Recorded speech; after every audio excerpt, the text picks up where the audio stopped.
kailangan nating tingnan yung ibang alternatibo. So kung paano tayo makakapagpa-continue ng ating transportation para sa ating mga negosyante at sa mga tao na hindi mo kailangan ng ganong kalaking pera. Alam nyo na kailangan maggawa tayo ng alternatibo dahil patagal ng patagal, pataas ng pataas ang presyo ng fuel.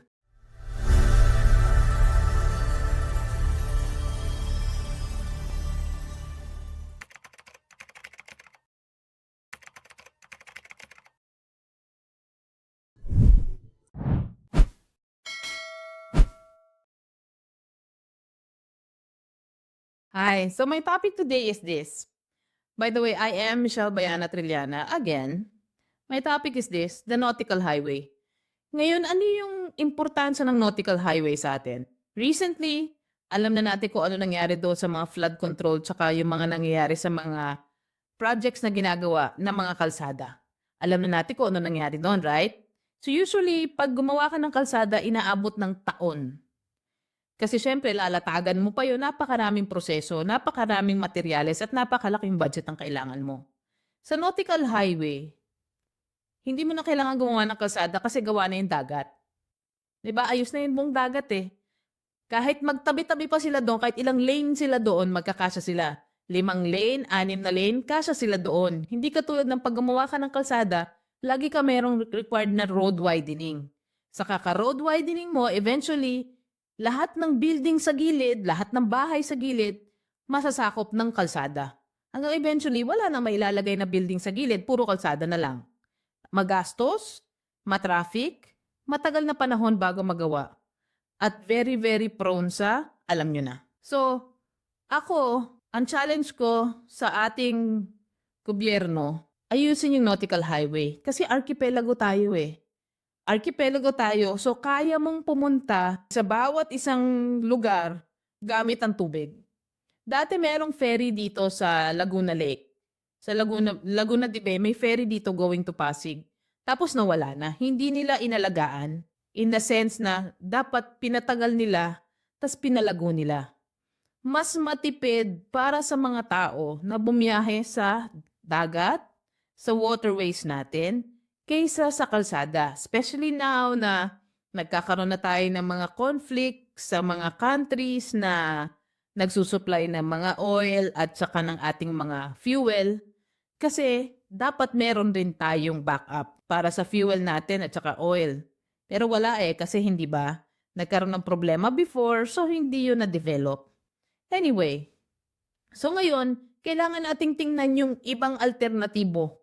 So kung paano tayo makakapagpa-continue ng ating transportation para sa ating mga negosyante at sa mga tao na hindi mo kailangan ng ganong kalaking pera. Kasi ports lang naman ang gagawin mo. Bawat isang town or city, lagyan nyo ng maliit na port, lagyan nyo ng rampa papunta sa Roro, and then let the private sector provide the boats, the Roro vehicles. Let them provide that kasi kikita naman sila doon eh. Ang importante lang makapagpagawa ng mga port sa bawat isang hindi lang probinsya kasi pag sinabi mong probinsya yung malalaking area. Sa bawat isang city, sa bawat isang town. Kasi katulad sa amin dito, from Laguna, from Los Baños, kayang pumunta ng Santa Cruz, kayang pumunta ng Batangas using Laguna de Bay. 'Di ba? Kaya eh. Kung merong marine vehicles. Ngayon, as it is, pag titingnan nyo yung nasa data ng marina.gov.ph, makikita nyo marami tayong barko. Pero kukonti lang ang capable ng Roro. Kukonti lang yung capable na magkarga ng maraming sasakyan papunta sa ibang lugar. Plus, karamihan doon matatanda na yung mga barko. Kasi nga, hindi mo inaalagaan yung industriya eh. Pag hindi mo inaalagaan yung industriya, talagang ang mangyayari dyan, kukonti lang ang pera pumapasok. Kukonti lang ang pera pumapasok, hindi sila mag-i-invest sa bagong vehicles. Kasi kukonti lang naman yung pasahero nila eh. So, damihan ng pasahero, i-develop ang nautical highway, archipelago tayo. Tubig tayo. Actually, kung may-ari ka lang ng isang bangka, pwede kang lumipat kahit saan pumunta na probinsya, kahit saang town, kaya mong gumamit ng bangka, maiikot mo ang buong Pilipinas. Yun lang naman ang ano ko. Kaysa naman gumastos tayo ng sangkaterba sa kalsada at makikipag-away tayo at hagel at negotiate sa road widening na maraming naapektuhan. Yung dagat, gawa na yung daanan.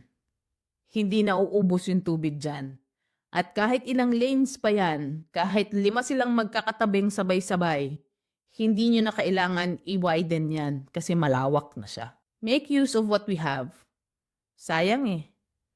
Kailangan lang may taong magsispearhead at may taong mag-i-initiate. Sana naman maisipan yung buksan yung industriya na yan at palaguhin because marami tayong maritime schools. Yung mga maritime schools na yan, usually yung mga graduate niyan, ang habol niyan makapasa sa mga exams para makalabas sila ng bansa.